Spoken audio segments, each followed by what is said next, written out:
Kalau kalian nyari film-film terbaik, coba deh kalian explore film-film yang dirilis pada tahun 1994. Di era tersebut, ada banyak sekali film-film yang dianggap terbaik dirilis. Salah satunya adalah film yang menggagalkan The Shawshank Redemption, yang menjadi film dengan rating terbaik via IMDb untuk bisa mendapatkan Oscar.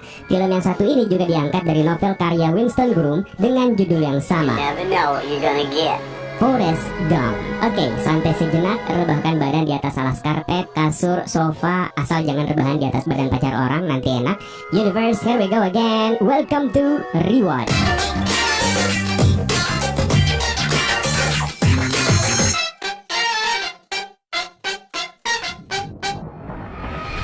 Selamat datang di channel dimana kalian tidak akan pernah mendengarkan adminnya menyebut nama channelnya sendiri. Gak kerasa udah masuk di edisi yang ke-40 dan kita isi dengan salah satu film yang ringan namun memberikan banyak inspirasi dan moral story yang terkandung di dalam filmnya. Tapi yang membuat film ini menarik di mata saya adalah plotnya yang menceritakan beberapa momen hebat dalam sejarah, baik itu di dunia politik maupun industri hiburan dunia, yang secara tidak sengaja melibatkan tokoh utama kita yang bernama Forrest Gump yang dibintangi oleh Tom Hanks. Juga ada Robin Wright yang berperan sebagai Jenny Karen, Gary Sinise sebagai Letnan Dan Taylor, Michael T. Williamson sebagai Benjamin Buford Blue alias Baba. Seperti biasa, kalau kalian baru tahu film ini dan baru kepikiran buat nonton filmnya, kita ingatkan terlebih dahulu, video ini adalah full spoiler content. My mom always said life was like a box of chocolates.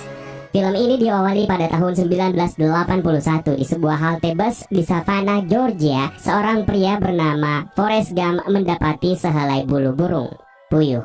Bulu tersebut hinggap di sepatunya yang lusuh, lalu memungutnya dan menyimpannya dalam sebuah buku. Dia kemudian menawarkan sekotak coklat kepada orang asing yang kemudian mengomentari sepatunya yang bersih sambil menceritakan kisah hidupnya kepada orang asing tersebut. Di sini kita sudah dapat 3 hal kecil, namun akan memiliki makna penting sepanjang filmnya: sehelai bulu, sekotak coklat, dan sepatu. Adegan flashback membawa kita ke tahun 1951 di Greenbow, Alabama, memperlihatkan Forrest Gump ketika masih bocil, memakai penyangga kaki untuk pertama kalinya dengan tujuan untuk memperbaiki struktur tulang belakangnya yang melengkung dan memperbaiki caranya berjalan. Dia tinggal bersama dengan ibunya. Ibunya adalah seorang pengelola sebuah kos-kosan yang penyewanya itu cukup banyak. Menariknya, ibunya Forrest ini juga menyiapkan makan malam untuk semua penghuni kos. Ketika memanggil Forrest untuk ikut makan malam, Forrest ternyata tidak sedang berada di kamarnya. Rupanya, Forrest Gump lagi asik berjoget sambil diiringi petikan gitar oleh seorang remaja di kamar tersebut. Remaja ini adalah seorang legend yang kita kenal sekarang dengan nama Elvis Presley. Asik. Kalian tahu kan dance icon dari Elvis Presley? Nah, dance itu rupanya inspirasinya berasal dari Forrest Gump kecil dalam film ini. Ketika melihat performnya di TV, Elvis Presley terlihat memperagakan dance ikonik ini menirukan dance dari Forrest Gump. Tapi dalam film ini nama Elvis Presley itu tidak pernah disebutkan. Forrest Gump ini adalah seorang anak yang IQ-nya ternyata berada di bawah rata-rata IQ nasional anak-anak. Dia punya IQ 7,5. Kayak kenal ya. Karena IQ-nya nggak nyampe, ibunya Forrest membujuk kepala sekolah untuk mempertimbangkan anaknya agar bisa diterima di sekolah tersebut. Dan di malam harinya, kepala sekolah itu pun berkunjung ke rumah kos Nyonya Gump. Ngapain? Itu bukan urusan kalian. Lalu, di hari pertama sekolahnya, Forrest bertemu dengan seorang gadis kecil bernama Jenny Karen. Dan akhirnya, keduanya menjadi sahabat. Sahabat yang sangat dekat. Kisahnya di sekolah tidak begitu mulus. Seperti kisah umumnya, dia mendapatkan perlakuan bully dari teman-temannya. Hingga suatu saat, ketika Forrest sedang bersama dengan Jenny, dia harus menghindari bulian 3 bocil temannya. Dan dia pun disarankan oleh Jenny untuk berlari sekencang mungkin. Tanpa dia sadari, aksinya berlari ternyata menghancurkan penyangga kakinya. Bukannya membuatnya terjatuh, Forrest malah bisa berlari kencang, menjauhi kejaran 3 pembuli yang mengendarai sepeda. Inilah pertama kalinya dia menunjukkan bakatnya. Forrest ini memang sering diintimidasi akibat dari cacat fisik dan juga IQ-nya yang di bawah rata-rata. Aksi bully kembali dia dapatkan ketika beranjak remaja, saat berjalan berdua juga bersama Jenny. Jenny kembali menyuruh Forrest untuk berlari menghindari kejaran para pembuli yang kayaknya ini adalah 3 orang yang sama dengan bocil pengganggu sebelumnya. Kali ini mereka memburu Forrest dengan mobil, dan menakjubkan, Forrest bisa menghindari kejaran mobil. bahkan hingga melintasi arena lapangan football yang saat itu sedang digelar pertandingan lokal. Bakatnya ini akhirnya membuat Forrest menerima beasiswa football di Universitas Alabama pada tahun 1963, dan dia menjadi pemain kunci untuk kemenangan tim football universitas tersebut dengan aksi solorannya. Udah Forrest konyol, dia nggak berhenti berlari loh. Dia kemudian menjadi saksi salah satu kejadian bersejarah di Amerika, yaitu Stand in the Schoolhouse Door pada tahun 1963, di mana gubernur pada saat itu, George Wallace, berpidato untuk memenuhi janji politiknya untuk menghentikan desegregasi, yaitu pemisahan dua kubu. Dalam hal ini adalah ras kulit hitam dan kulit putih. Dalam siaran langsung di TV, Forrest Gump malah muncul dalam shoot kamera. Tidak berhenti di situ saja, Forrest bahkan lebih beruntung lagi karena potensinya sebagai atlet American football. Dia kemudian diajak untuk masuk ke dalam tim All-American, yang akhirnya memenuhi undangan Presiden John F. Kennedy di White House. Dan ini juga diabadikan dalam siaran langsung TV. Momen ini adalah momen sebelum kejadian John F. Kennedy ditembak. Setelah lulus kuliah pada tahun 1967, Forrest Gump mendaftar ke US Army. Dia pun ikut camp pelatihan. Selama pelatihannya tersebut, dia berkenalan dengan seorang kulit hitam, sesama prajurit yang akhirnya menjadi sahabatnya. Namanya Benjamin Buford Blue, dan panggilannya adalah Baba. Wajahnya kelihatan aneh, karena gusi bagian bawahnya memang agak tebal. Makanya ekspresinya kayak wajahnya Desta Botuna kan. Baba ini adalah anak dari keluarga pebisnis udang. Jadi congornya itu nggak berhenti ngebacutin tentang udang mulu. Dia bahkan mengajak Forrest untuk terjun ke bisnis udang dengan dirinya setelah misi militer mereka selesai. Di satu malam, Forrest ditawari temannya sebuah majalah porno, yang mana salah satu talentnya di majalah tersebut rupanya adalah Jenny. Jenny yang terlibat skandal porno aksi dengan memakai alma mater kampusnya akhirnya diskors dan kemudian dipekerjakan di sebuah klub di Miami. Forrest mendatanginya dan menolong Jenny dari tindakan asusila beberapa penonton. Di malam itu, Forrest Gump pun pamitan dengan Jenny untuk berangkat ke Vietnam. Pada tahun 1968, para US Army termasuk Forrest dan Baba dikirim ke Vietnam dan bertugas di divisi infanteri ke-9 di wilayah Delta Mekong. Di sini, Forrest Gump dan teman-temannya dipimpin oleh seorang letnan bernama Dan Taylor. Setelah menjalani operasi rutin berbulan-bulan, peleton mereka malah diserang pada saat sedang berpatroli. Pada saat penyerangan tersebut, Letnan Dan Taylor memerintahkan Forrest untuk berlari dan kabur. Forrest yang menuruti perintah letnannya tersebut akhirnya berlari menghindari serangan bertubi-tubi. Di dalam hutan, dia memutuskan untuk kembali menyelamatkan beberapa temannya termasuk Letnan Dan sendiri. Sayangnya sahabatnya, Baba, terbunuh dalam serangan dadakan tersebut. Letnan Dan Taylor marah kepada Forrest yang menyelamatkannya. Dia merasa lebih baik mati dengan terhormat di medan perang, tapi kini dia justru harus meneruskan hidupnya tanpa kedua kakinya lagi. Masih di camp US Army di Saigon, Forrest diajari salah satu rekannya bermain pingpong alias tenis meja. Forrest malah bisa langsung memainkannya. Dia tertarik dengan olahraga ini dan terus memainkannya meskipun dia nggak punya lawan. Hingga akhirnya dia mahir dan malah menjadi tontonan teman-temannya. Forrest dan beberapa rekannya pun pulang, dan atas aksinya dalam Vietnam War yang menyelamatkan beberapa rekannya, Forrest Gump malah dianugerahi Medal of Honor oleh Presiden Lyndon B. Johnson secara langsung dan kembali disiarkan oleh TV. Pada saat gelombang protes dan aksi akbar anti perang yang dikenal dengan peristiwa March of the Pentagon, Forrest secara tidak sengaja malah ikut ambil bagian dan berpidato. Sayangnya ada yang mensabotase mic-nya sehingga pidatonya tentang perang Vietnam tidak kedengaran. Dia kemudian akhirnya bertemu kembali dengan Jenny.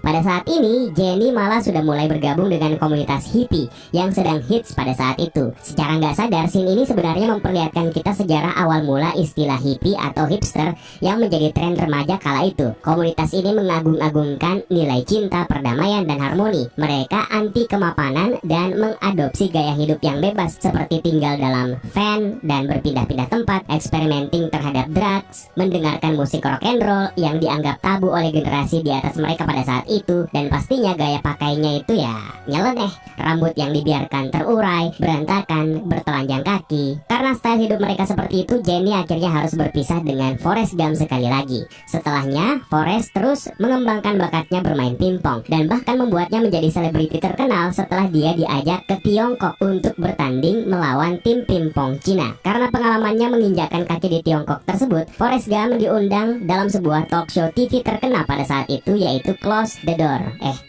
The Dick Cavett Show, di mana dia bisa duduk bersama dengan seorang legend lainnya bernama John Lennon. Setelah acara tersebut, dia kembali bertemu dengan Letnan Dan setelah berpisah cukup lama. Letnan Dan Taylor kini menjadi pemabuk berat dan sakit hati terhadap negaranya sendiri. Di New York City, dia menghabiskan waktu dan malam tahun baru tahun 1972 bersama dengan Letnan Dan Taylor. Kemudian pada tahun 1974, Forrest yang telah menjadi anggota tim pingpong US Army diajak bertemu dengan Presiden Richard Nixon dan ditempatkan di sebuah hotel mewah pada saat itu yang adalah The Watergate Hotel. Lokasinya berada di kompleks Watergate. Disinilah dia mengungkapkan aksi mencurigakan di gedung lain yang ternyata itu adalah skandal Watergate yang terkenal yang membuat Presiden Nixon terpaksa harus mengundurkan diri dari jabatannya sebagai presiden. Setelahnya, Forrest Gump secara resmi dibebas tugaskan dari militer setelah perang berakhir dan dia pun pulang ke Greenbow, Alabama, berkumpul kembali bersama dengan ibunya tercinta. Di rumahnya, Forrest Gump mendapati begitu banyak barang kiriman yang berupa bat pingpong dari sebuah perusahaan.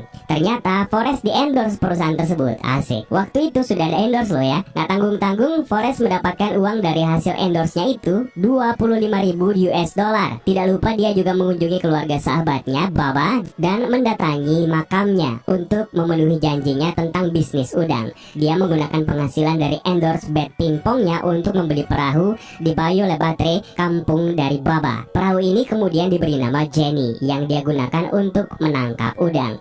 Letnan Dan kembali bertemu dengan Forrest dan mereka pun memulai aksinya menangkap udang bersama-sama. Awalnya memang agak susah sih. Petualangan mereka menangkap udang kemudian membawa mereka harus berhadapan dengan salah satu bencana badai terhebat dalam sejarah Amerika, yaitu Carmen Hurricane. Perahu mereka ternyata satu-satunya yang selamat dari badai tersebut dan mereka berhasil menangkap udang dalam jumlah yang sangat besar. Mereka pun akhirnya mendirikan perusahaan udang Baba Gump Shrimp. Setelah itu, Letnan Dan akhirnya berterima kasih kepada Forrest karena telah menyelamatkan hidupnya saat perang Vietnam. Di sini bisa kita lihat perubahan atau transisi sikap dari Letnan Dan Taylor yang tadinya negatif terhadap negaranya dan hidupnya kini malah berubah menjadi semakin positif dan berdamai dengan hidupnya tersebut. Dan di sini juga ada Easter egg lewat tayangan TV, yaitu peristiwa percobaan pembunuhan terhadap Presiden Gerald Ford. Ketika mereka berdua lagi nonton TV, Forrest Gump mendapatkan kabar kalau ibunya sakit. Dia pun buru-buru pulang seperti biasa dengan berlari dan menemui ibunya.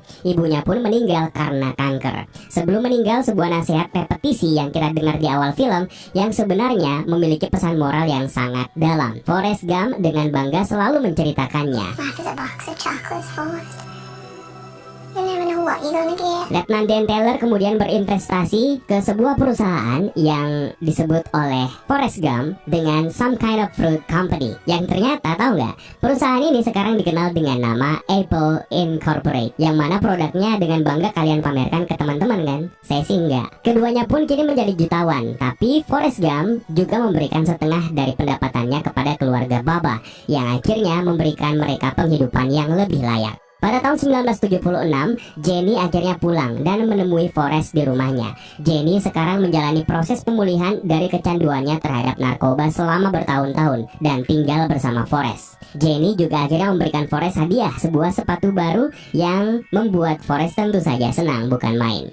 Akhirnya Forrest melamarnya, tapi malam itu belum mendapatkan jawaban. Kemudian di malam yang sama, Jenny akhirnya menyelinap masuk ke kamar Forrest dan memberitahu Forrest bahwa dia mencintainya, dan keduanya pun bercinta. Tapi keesokan paginya Jenny lagi-lagi pergi meninggalkan Forrest. Karena patah hati, Forrest akhirnya berlari dan terus menghabiskan waktunya selama kurang lebih 3 tahun berlari maraton lintas negara tanpa henti sampai dia gondrong dan berewokan. Aksinya berlari maraton panjang ini malah membuatnya semakin terkenal hingga akhirnya dia pulang kembali ke Greenbow. Di sini juga ada Easter egg sebenarnya yang menyebut nama Charles Cooper yang merupakan seorang jurnalis jurnalis veteran yang terkenal pada era itu. Lalu di era ini pula lah stiker bumper mobil mulai menjadi tren. Lalu ada sablon kaos logo emoticon senyum yang menjadi inspirasi orang-orang pada saat itu gara-gara Forrest Gump. Dan akhirnya scene berikutnya memperlihatkan kita ke timeline yang kita lihat di awal film,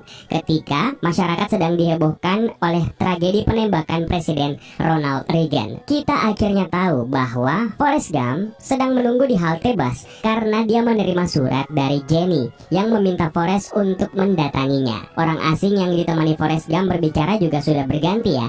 Awalnya adalah seorang cewek yang cuek mendengarkan ceritanya, lalu ada bapak-bapak yang menganggap ceritanya itu lelucon, hingga akhirnya ibu-ibu yang excited dan setia mendengarkan cerita dari Forrest Gump. Sebenarnya ini bisa menjadi gambaran kita para audiens yang mungkin secara nggak sadar kalau mulai dari awal film kita bakalan bereaksi sama dengan orang asing yang ada di film tersebut, hingga terakhir menjadi sangat excited mendengarkan endingnya. Ibu-ibu ini kemudian memberitahu Forrest bahwa alamat di surat Jenny itu hanya berjarak beberapa blok dari sini, jadi dia tidak perlu naik bus. Forrest kemudian bergegas ke alamat tersebut dan akhirnya bertemu kembali dengan Jenny. Di rumah tersebut, Jenny memperkenalkannya kepada seorang anak yang diberi nama Forrest Gump Jr. Ternyata anak itu adalah anak hasil dari percintaan mereka sebelum Forrest lari maraton karena stres. Jenny juga memberitahu Forrest bahwa dia sedang sekarat akibat sebuah virus yang secara medis sudah tidak bisa disembuhkan lagi. Mereka pun memutuskan untuk pindah kembali ke Greenbow. Jenny dan Forrest akhirnya menikah, tapi usia pernikahan mereka tidak bertahan lama. Setahun kemudian, Jenny akhirnya meninggal. Setelah itu, Forrest terus melanjutkan hidup sebagai orang tua tunggal, mengajari anaknya banyak hal sebelumnya yang juga dia dapatkan dari pengalaman hidupnya. Bermain pingpong, memancing, main FF enggak sih. Kemudian Forrest mengantar putranya menunggu bus antar jemput sekolah di hari pertama anaknya tersebut bersekolah. Sama persis di awal film ketika Forrest diantarkan oleh ibunya. Setelah Forrest Junior berangkat, sehelai bulu di kaki Forrest terlihat terbang dan filmnya pun berakhir.